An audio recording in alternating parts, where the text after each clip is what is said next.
Alright, so in this video, I will be reviewing the Schumacher 1200 amp lithium jump starter pack. It's a jump starter, it's a flashlight, it's a power bank, and it is one awesome product. Just absolutely amazing. One of those products that have a hefty price tag but are most certainly worth it. I've already restarted my vehicle probably 10 times with this jump starter. The first times that I had to utilize it were because the alternator was failing and I wasn't aware of that. I just thought it was a bad battery. Um, so I think like consecutively I used the portable jump starter probably something like 7, 8 times over a period of a few days. Um, so let me jump into first sort of a little unboxing, a little bit about the product, the different versions, all of that good stuff. And then I'll talk about some anecdotal stuff, some tips, and also just general usage tips and specifically things that have helped me. Most importantly, the version that you should buy. So let's just go over the box itself. It's a pretty box. If you want to take care of it, you'll want to keep it in this box. The I'm not gonna call it a carrying case. It's a carrying bag, and it is ridiculously thin. So for certain, um, I would give this 10 out of 10 if I'm going on a system based of 10. But if I were to reduce a point, it would be for the carrying. Uh, well, I should say the lack thereof of a carrying case. So that's a pretty weak point for the product. There is no carrying case. So my recourse is to have it in its box because I want to protect it. It's a valuable item and I don't want it to get damaged in any way. So I'm forced to keep it in its box because I could find a case. Like I could find some kind of toolkit or some kind of carrying case for another product, and throw all the stuff in, but then the jumper cables are going to scratch the the power bank jump starter portion of the equipment. So it just doesn't make any sense. So I just keep it in the box. Um, so I'll just go over the box. Not entirely sure what this inscription here is of the 4C lithium. I'm guessing that's some kind of technology for lithium batteries. I won't presume or assume to tell you what it is because I don't. But I'd say it's some kind of technology for lithium batteries. This is true, the pre-boost. As soon as you attach the jump starter, you'll hear a relay clicking on and off as it's supplying power to the system, or I should say to the battery and to the system. I have no doubt whatsoever that if you had no battery in your car at all, that this could jumpstart your vehicle. Now, do I advise that you do that? No, because even chargers, even battery chargers, can get pretty high in voltage.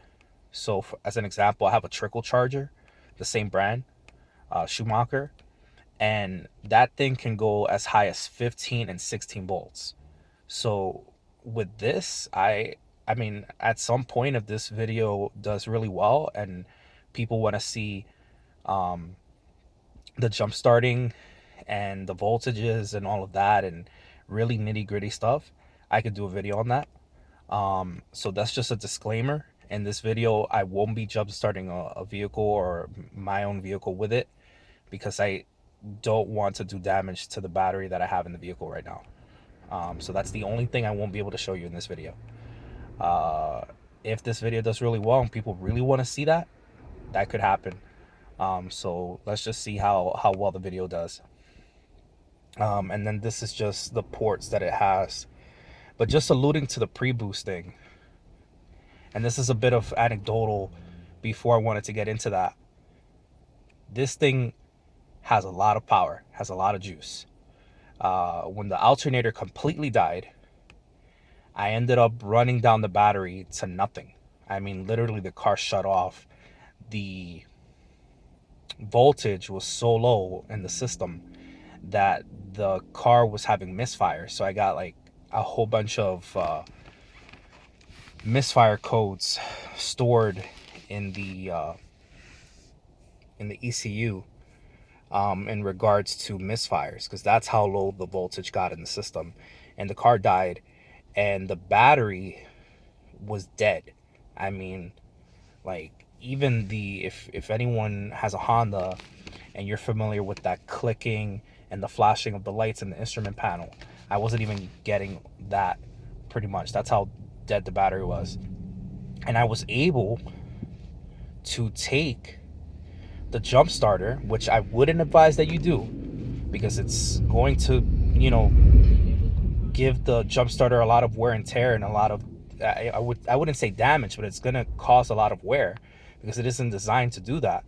But I was able to take the jump starter and attach it to the battery, and the jump starter basically trying to give the car enough voltage and enough amps to get it to started just pumping juice into the battery. And I was able to charge my vehicle's battery, which is quite large, with this jump starter, which again, I do not advise you to do. But if you are in an emergency situation, the reasoning behind what I did is I didn't want the car battery, to get damaged as it sat with no energy. So, in other words, or I should include this in this video, it is bad for an automotive battery to sit across hours or days with no energy.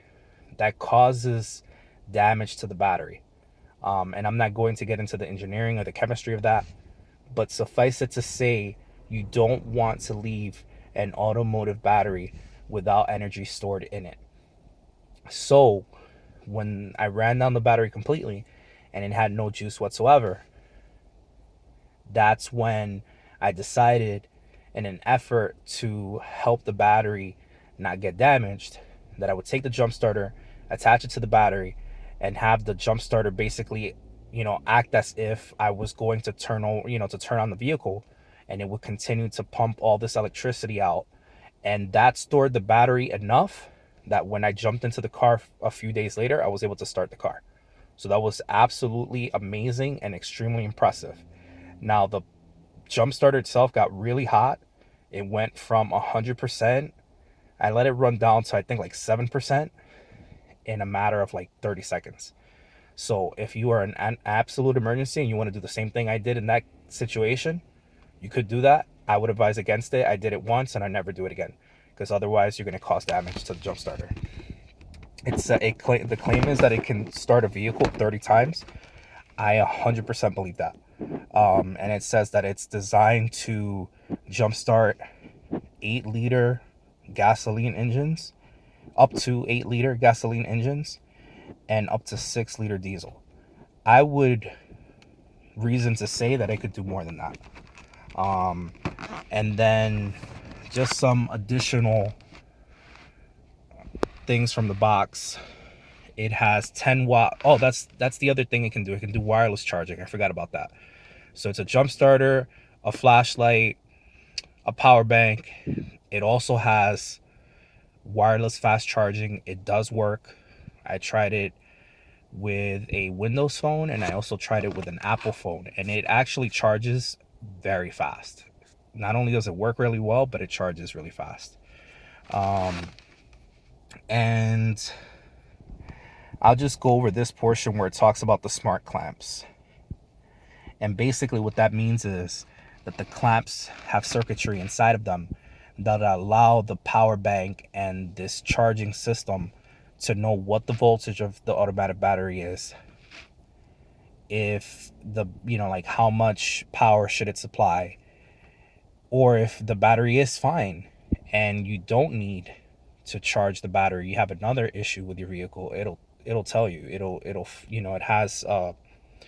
it has red and green lights, and depending on the combination of those lights, whether they're blinking or they're flashing or they're both on, there's a chart that tells you what that means. So if your battery's perfectly fine and the voltage is perfectly fine and you're going to overcharge the system, it won't do that. It won't allow overcharging. It won't allow short circuiting, and it also won't allow you to do reverse polarity. So it has protection against all those things. So this is what it looks like when you take it out of the box. The only thing that's missing here is the little pamphlet that they include, but everything else is here. So take off this portion. This itself is the unit. And then, as I said, a really crapping bag that they include that serves absolutely no purpose. I've actually thought of just throwing it in the trash. That's how useless it is. You can see how thin it is. I'm sure it's a good idea there. It's absolutely useless. I don't even know why they put it in, but I just end up putting it back in. Now, this is the important. There's different versions of this product, and I can't tell you exactly which version this is because they put little stickers on the box.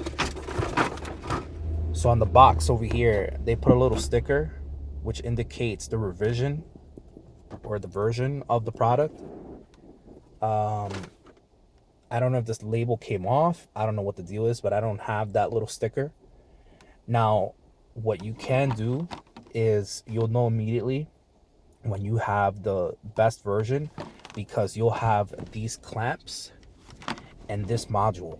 So what happened is I bought two of them, and one of them, this portion here, it was much sleeker, and it, like in terms of materials, it had better materials. The clamps also were better.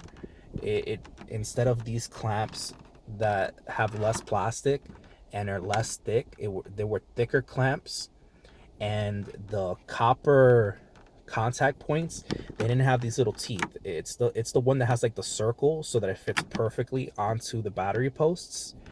And I was going to keep that version, except that I noticed when I was trying to jumpstart the vehicle with the other one that the relay mechanism inside, it would take something like 30 seconds for it to click on and to click off. And this version, that cycle happens like every 3 seconds. I'll show that hopefully towards the end of the video, because I have to come out of the vehicle and put it on the battery so that you could hear that clicking on and off every 3 seconds. So anyway, this is the version you want to get. You'll recognize it because you'll see this module, and then you'll have these types of clamps. And as I said, the reason why I think that this version is superior is because this portion, which has all the circuitry in terms of what determines the voltage in the car, the overcharging, when to supply power, and all that good stuff, it's more accurate, it's more advanced, and it's basically better engineered. You don't want to wait 30 seconds or more for the system to take a reading of the voltage of your battery or the amps.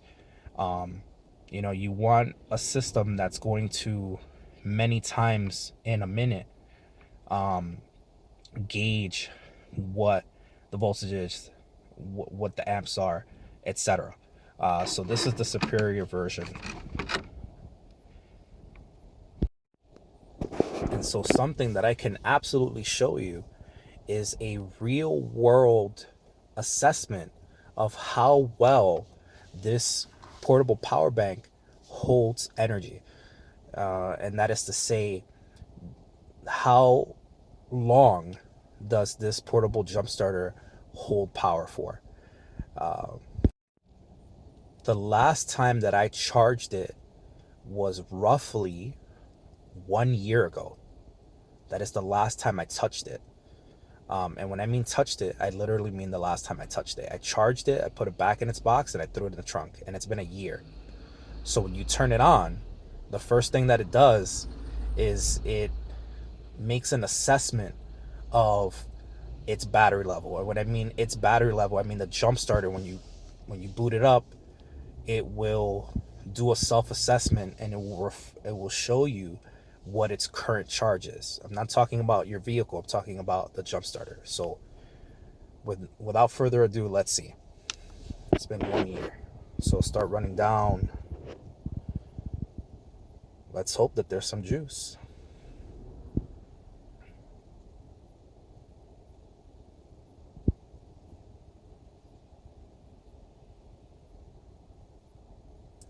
So that is mighty impressive. It's been an entire year, and this thing has sat in summer heat and in winter cold, and it still has 86% left. Let's boot it up one more time and see if it still makes its assessment that it has 86%.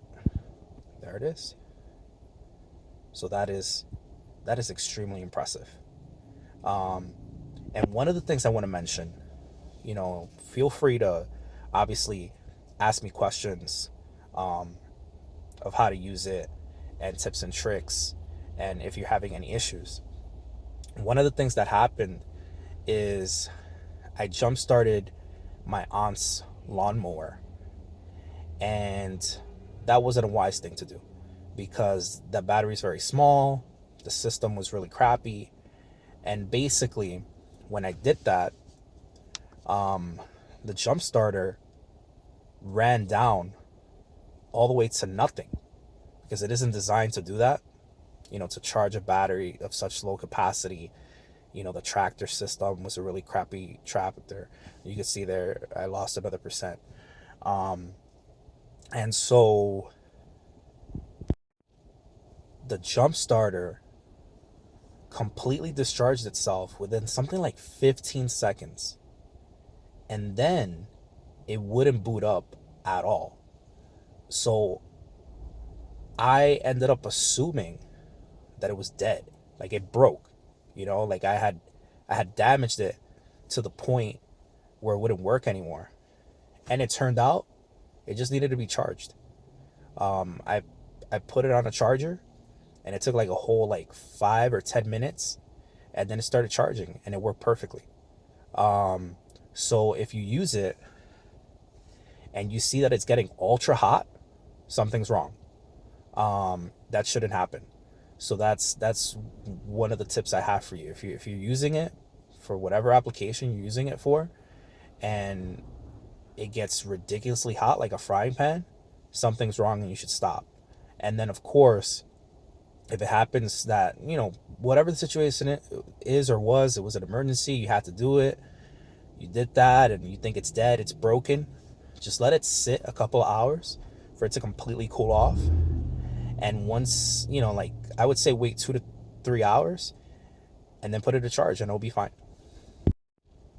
So in this next portion, I'm going to jump out, and I don't need a charge. The battery, it's not fully charged, the automotive battery. It's probably like, I'd say somewhere between 90 and 95%.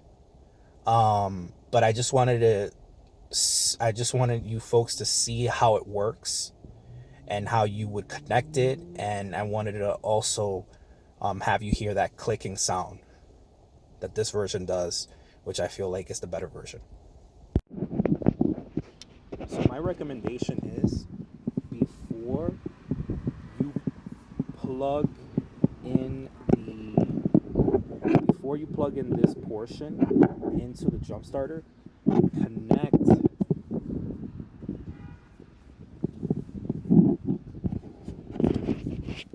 the battery clips. I don't know what the technical term is. Connect them first.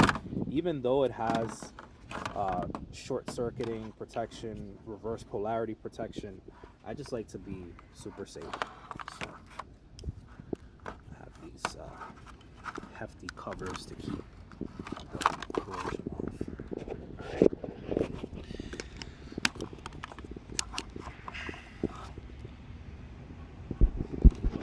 And the rule is,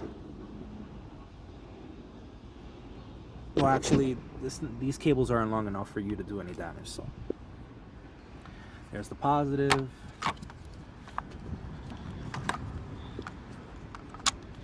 There's the negative. Here goes the jump starter.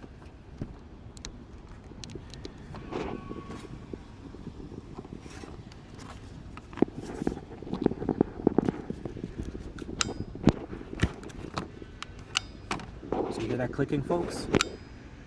Listen.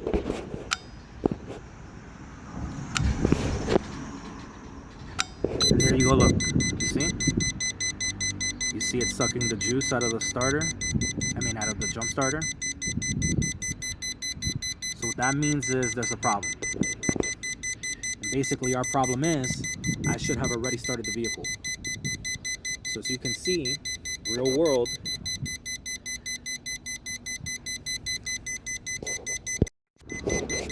so what's happening right now is this portion that has all the circuitry, it's saying, hey, there's something wrong. I just expended a good amount of energy and you still haven't turned on your car yet, and we're getting a reading that your voltage is fine, so disconnect me and try again, or there's something else wrong with your car. So if it's just a glitch and you know the battery's really dead and somehow the jump starter is wrong, in order for you to get it to stop beeping, you have to disconnect it from the battery, and you also have to disconnect it from the jump starter. Because as I mentioned, there's a whole bunch of circuitry inside of this portion. So long as this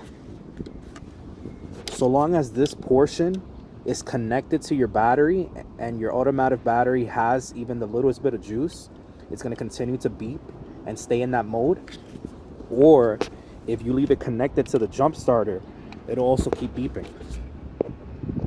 So if you have a glitch where the jump starter, for whatever reason, hasn't gotten your car to turn over to start, and you know that the battery is dead, you know that for 100%, and you're saying, oh, it's a glitch, remove the cable from the battery and remove this portion from the jump starter. Otherwise, whether this circuitry gets power from your automotive battery or whether it gets it from the jump starter, it'll continue to beep and it'll continue to do nothing. Once you get that solid red light, it means there's a problem and it stops.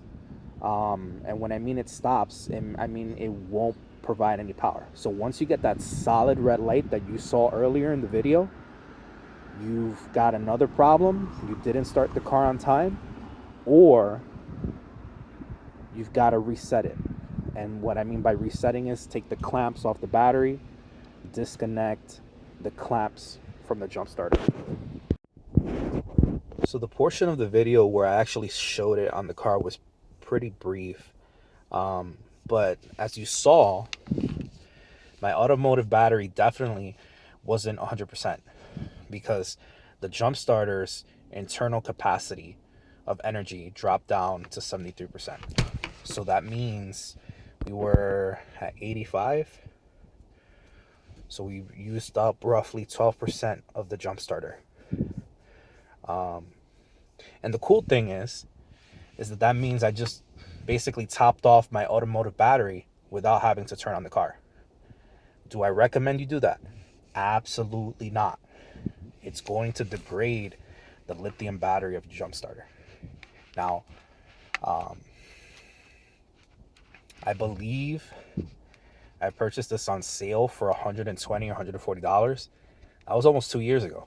So I can only imagine how expensive these things are now. This is just some information so you can see the version,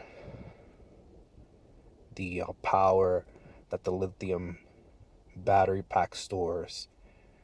And that is true that 1,200 amp peak. I wouldn't I bet you could start the the largest gasoline motor on the market with this thing.